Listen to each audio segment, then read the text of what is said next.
नमस्कार, मी डॉक्टर प्रियांका. बऱ्याच लोकांना कॉन्स्टिपेशन असेल, ऍसिडिटी असेल, त्याचबरोबर इंडायजेशन म्हणजे अपचनाचे बरेच प्रॉब्लेम असतात. आता याचं महत्वाचं कारण हे बऱ्याच लोकांना माहिती नाहीये. याचं महत्वाचं कारण म्हणजे HClचं प्रमाण कमी असणं. HCl म्हणजे आपल्या पोटामध्ये असणारं हायड्रोक्लोरिक ऍसिड.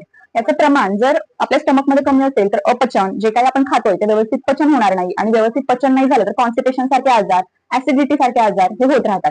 आता ऍसिडिटी कशी होते, तर हे जे पोटामध्ये HCl असतं याचं प्रमाण कमी असल्यामुळे ते इसोफेगस म्हणजे जी आपली अन्ननलिका असते त्याला लूज करतं, आणि त्यामुळे काय होतं, तर जे काही थोडंफार जे काही HCl तयार होत आहे ते वरती ढकललं जातं, आणि त्यामुळे ऍसिडिटी होणे, जळजळ होणे हे असे बरेच प्रॉब्लेम सुरू होतात.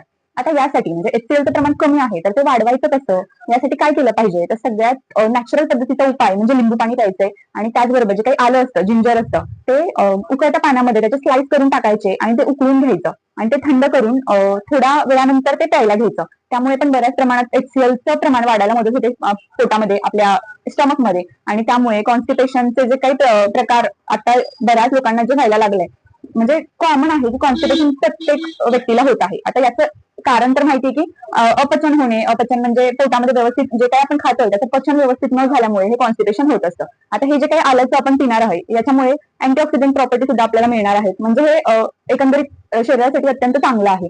आणि त्याचबरोबर जर हा आजार जर क्रोनिक असेल, म्हणजे लॉंग टाइम जर तुम्ही कॉन्स्टिपेशन असेल किंवा अपचन असेल, ऍसिडिटी असेल, यासाठी लॉंग टाइम जर तुम्ही सफर करत असाल तर त्यासाठी सगळ्यात बेस्ट म्हणजे होमिओपॅथिक ट्रीटमेंट. जर तुम्हाला असं काही आजार असेल किंवा असा काही त्रास असेल तर त्यासाठी होमिओपॅथी ही सगळ्यात बेस्ट